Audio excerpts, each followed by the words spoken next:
কৈছে যে north east India ফেষ্টিভেলক তেওঁলোকে আৰু পুঁজি যোগান নধৰে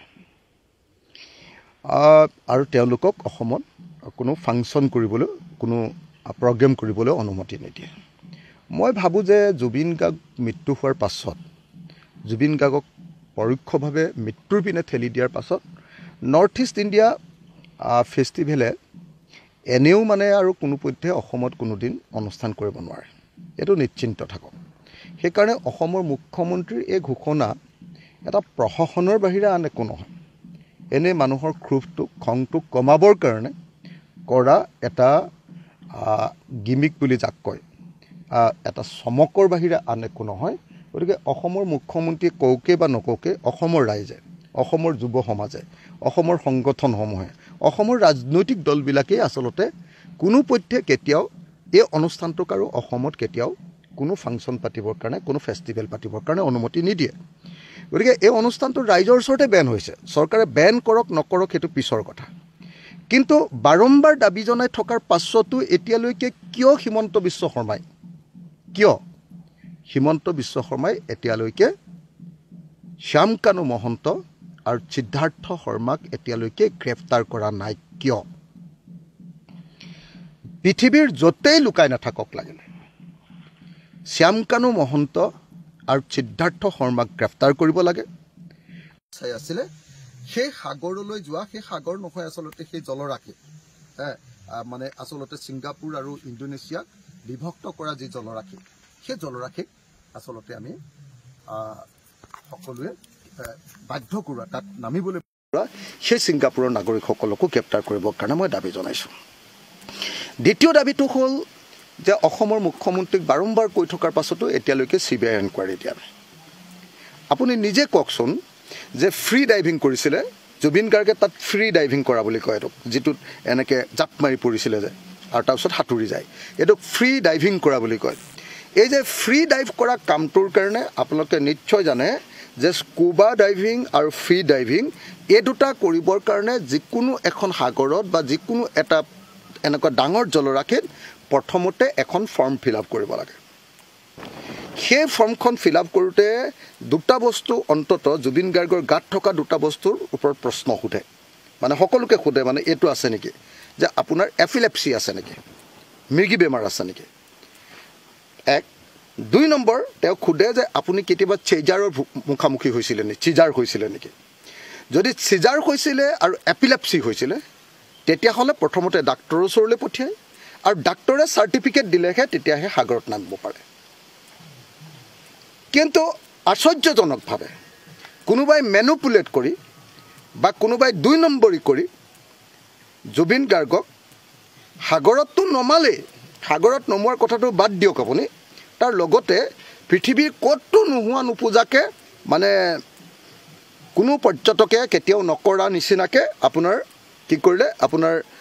এইটো নিপিন্ধাকৈ, কি বুলি কয় এইটো, লাইফ জেকেট নিপিন্ধাকৈ তেওঁক খালী গাৰে সাঁতুৰিবলৈ ঠেলি দিয়া হ'ল। খালী গাৰে সাঁতুৰিবলৈ ঠেলি দিয়াই নহয়,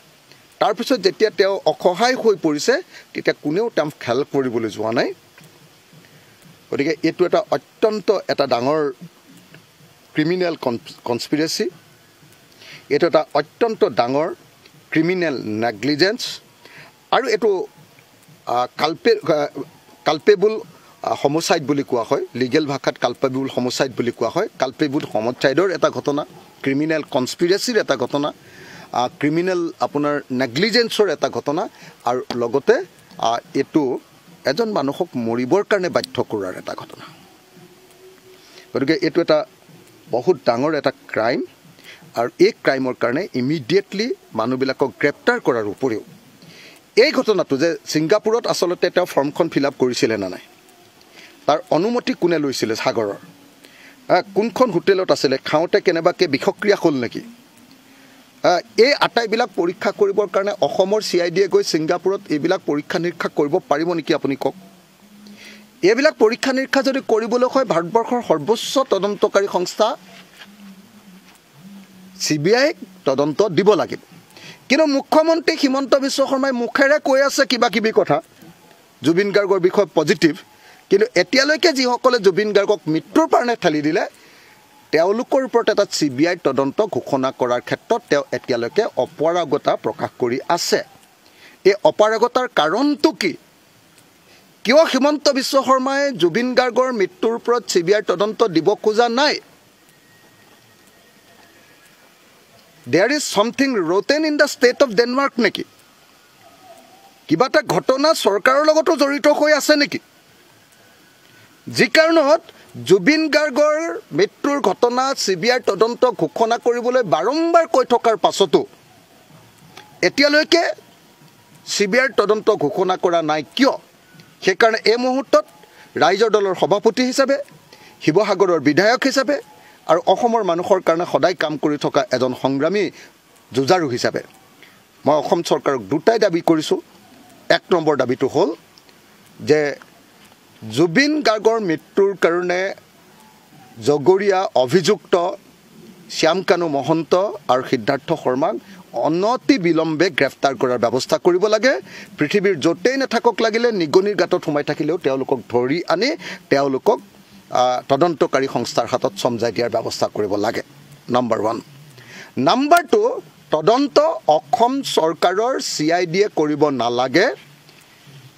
অসম চৰকাৰে কৰিব নোৱাৰে কাৰণ ইতিমধ্যে হিমন্ত বিশ্ব শৰ্মাই সিদ্ধাৰ্থ শৰ্মাক পোৱাৰ পাছতো তেওঁ গ্ৰেফতাৰ কৰিব নালাগে বুলি অসম পুলিচক কৈ দিলে আকৌ অসম পুলিচৰ যেটো CID তাৰ আকৌ DGP আছিল শ্যামকানু মহন্তৰ নিজৰ ককাইকে ভাস্কৰ জ্যোতি মহন্ত গতিকে ভাস্কৰ জ্যোতি মহন্ত ডেফিনেটলি CID তেওঁ পুলিচৰ অন্তৰ্গত থকা CID যিকোনো সময়তে তেওঁ ইনফ্লুৱেঞ্চ কৰিব পাৰিব গতিকে কোনো পধ্যে আমি CID তদন্ত নিবিচাৰো আৰু গৈ বিদেশত CID কি কৰিব আপুনি নিজে কওক হা ইমান হাইফাই কেছ এটা আৰু ইয়াত কোনে পইচা দিছিলে এই ফাংচনবিলাক পাতিবলৈ কোনে পইচা দিছিলে পৃষ্ঠপোষকবিলাক কোন এই গোটেই বস্তুবিলাকৰতো তদন্ত লাগিব ন যি হিমন্ত বিশ্ব শৰ্মাই কোনোবা এজন মানুহে ফেচবুকত কিবা এটা লিখিলে কবিতা লিখিলে তেওঁ ঘৰৰ পৰা ধৰি আনি ৰাতি 2টা বজাত ধৰি আনি জেল দিয়ে যে হিমন্ত বিশ্ব শৰ্মাই টুইটাৰত কোনোবা বাহিৰৰ মানুহ এজনে কিবা এটা কথা হিমন্ত বিশ্ব শৰ্মা বা অসমৰ বিষয়ে কিবা এটা লিখিলে বাহিৰৰ পৰা দিল্লীৰ পৰা ধৰি আনেগে মানুহ সেই মানুহজনে অসমৰ আটাইতকৈ ডাঙৰ গায়কজনৰ মৃত্যুৰ সময়ত জগৰীয়া মানুহবিলাকক গোটেই অসমৰ মানুহে দাবী কৰাৰ পাছতো এতিয়ালৈকে কেলে গ্ৰেপ্তাৰ কৰা নাই নিশ্চয় কিবা এটা ঘটনা আছে নিশ্চয় কিবা এটা ৰহস্য আছে নিশ্চয় এটা কিবা গোপন কাহিনী আছে যেটো কাৰণত এতিয়ালৈকে হিমন্ত বিশ্ব শৰ্মাই এই অপৰাধীবিলাকক এই অভিযুক্তবিলাকক এতিয়ালৈকে গ্ৰেপ্তাৰ কৰা নাই গতিকে কথা স্পষ্ট আমি আজিৰ ভিতৰতে মুখ্যমন্ত্ৰীক CBI তদন্ত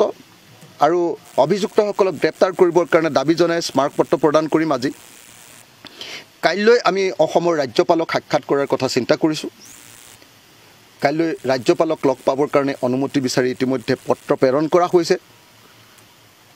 গতিকে কাইলৈ ৰাজ্যপালক সাক্ষাৎ কৰা হ'ব আৰু অচিৰে এই দুটা কাম কৰাৰ পাছত অসমৰ মুখ্যমন্ত্ৰীক স্মাৰকপত্ৰ দিয়াৰ পাছত অসমৰ ৰাজ্যপালক স্মাৰকপত্ৰ দিয়াৰ পাছত ৰাজ্যপালৰ লগত CBI তদন্তৰ কাৰণে কথা পতাৰ পাছত আৰু গ্ৰেপ্তাৰ কৰিবৰ কাৰণে অপৰাধীক গ্ৰেপ্তাৰ কৰিবৰ কাৰণে আমি দাবী জনোৱাৰ পাছত যদি এই কাম নহয় তেতিয়াহ'লে কেইদিনমানৰ ভিতৰতে পূজা নাচাওঁ আৰু আন্দোলনহে কৰিম উপায় নাই প্ৰতিবাদহে কৰিম প্ৰতিবাদী কাৰ্যসূচী গ্ৰহণ কৰিম গতিকে মই অতি সোনকালে অসমৰ মুখ্যমন্ত্ৰী ডাঙৰীয়াক আহ্বান জনাইছোঁ যদি ঘটনাত আপুনি লেটিপেটি হ'ব নালাগে যদি আপুনি ঘটনাত লেটিপেটি হৈ থকা নাই আপোনাৰ যদি প্ৰত্যক্ষ বা পৰোক্ষ কোনোবা পৃষ্ঠপোষকতা আপোনাৰ এই ঘটনাত নাই তেতিয়াহ'লে অনতি বিলম্বে এই অভিযোগকাৰীসকলৰ ওপৰত গ্ৰেপ্তাৰ কৰাৰ ব্যৱস্থা কৰক শাস্তিমূলক ব্যৱস্থা কৰক আৰু লগতে CBI তদন্ত আজি বা কাইলৈ ভিতৰত ঘোষণা কৰক নহ'লে কিন্তু আমি আন্দোলনৰ কাৰ্যসূচী গ্ৰহণ কৰিবলৈ বাধ্য হ'ম